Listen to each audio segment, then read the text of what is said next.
Hello বন্ধুরা, good evening সবাইকে। আবারও চলে আসলাম তোমাদের সাথে ছোট্ট একটা মিনি ব্লগ শেয়ার করবো বলে। তো আমার পেজে সবাইকে অনেক অনেক ওয়েলকাম, অনেক অনেক ভালোবাসা রইলো। তো কেউ ভিডিওটা স্কিপ না করে পুরোটা দেখতে থাকো। আজকে হচ্ছে ম্যাগি বানাবো।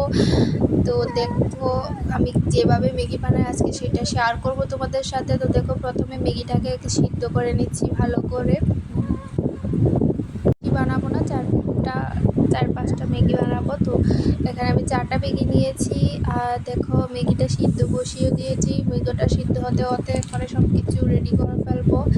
তো এখানে আমি সব কিছু রেডিও করে ফেলেছি। তো দেখো এখানে অন্যদিকে আমি পেঁয়াজ আর আলু কেটে রেখে দিয়েছি আগে থেকেই।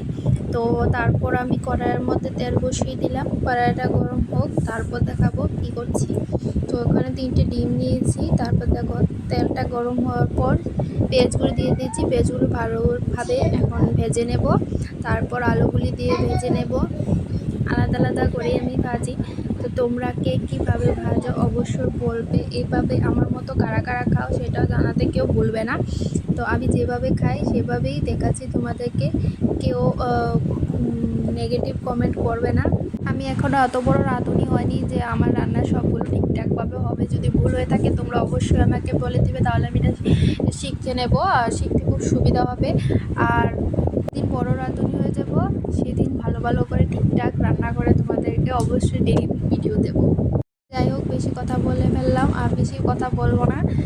তো আমার কথাটা কেউ খারাপ পাইতে দিও না। তো দেখো তোমাদের সাথে কথা বলতে বলতে এখানে আলুগুলো ভেজে ফেলছি আমি। বেশি ভাজবো না, একটু ভেজেই ম্যাগিগুলি দিয়ে দেবো। তোমাদের সাথে কথা বলতে বলতে একটু ম্যাজিকও করে নিলাম। এই দেখো এটা আলুটা ভাজা হয়ে গেছে। এরপর এটার মধ্যে ডিম ভেঙে দিয়েছি, যাতে ডিমের কাঁচা গন্ধটা না হয় তার জন্য ডিমটা আগে ভেঙে দিয়েছি। ডিমটা একটু নাড়াচাড়া করে তারপর ম্যাগিটা দিয়ে দেবো। দেখো ম্যাগিটাও দিয়ে দিয়েছি। এরপর ম্যাগিটা দিয়ে বেশ কিছুক্ষণ নাড়াচাড়া করে নেব।